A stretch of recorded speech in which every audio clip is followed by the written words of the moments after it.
তৃতীয় হচ্ছে সুন্দর ব্যবহারের বিনিময়ে সুন্দর ব্যবহার না করা, এটি তো অকৃতজ্ঞতা।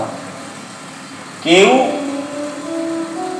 সুন্দর ব্যবহার করলো, ভালোবাসলো, তার বিনিময়ে তাকে সুন্দর ব্যবহার না করা, এটিকে অকৃতজ্ঞতা বলে।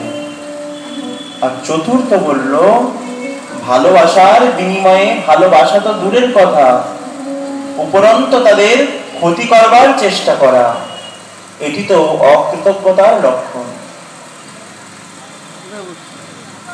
গুরুদ্রোহীর লক্ষণ।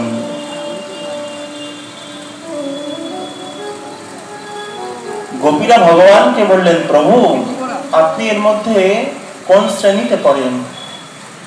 গোপীদের কথা শুনে ভগবানের চোখে জল এসে গেল।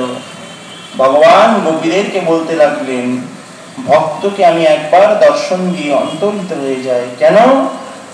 কারণ সদা সর্বদা যেন তাদের চিত্তবৃত্তি আমাতে মগ্ন হয়ে থাকে।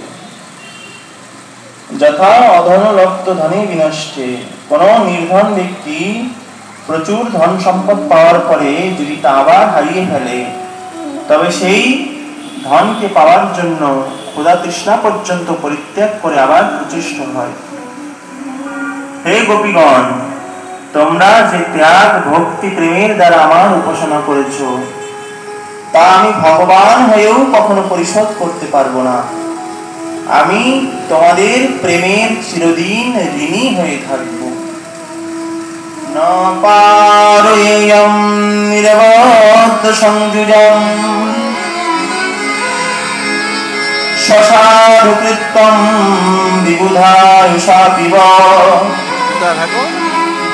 জামা ভজন্দুর্চিরগেহ শৃঙ্খলা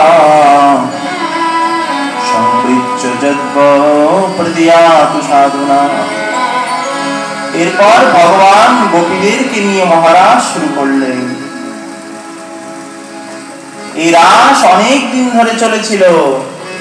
সত্য, ত্রেতা, দ্বাপর, কলি, এই চারটি যুগ মিলিয়ে একটি দিব্য যুগ হয়। এই প্রকার ৭১টি দিব্য যুগ মিলে একটি মন্বন্তর হয়।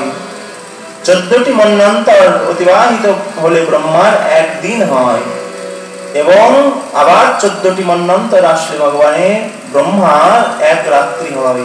এই প্রকার ৬ মাসের ব্রহ্মরাত্রিকে ভগবান এই রাস মহোৎসবে আমন্ত্রণ জানালেন।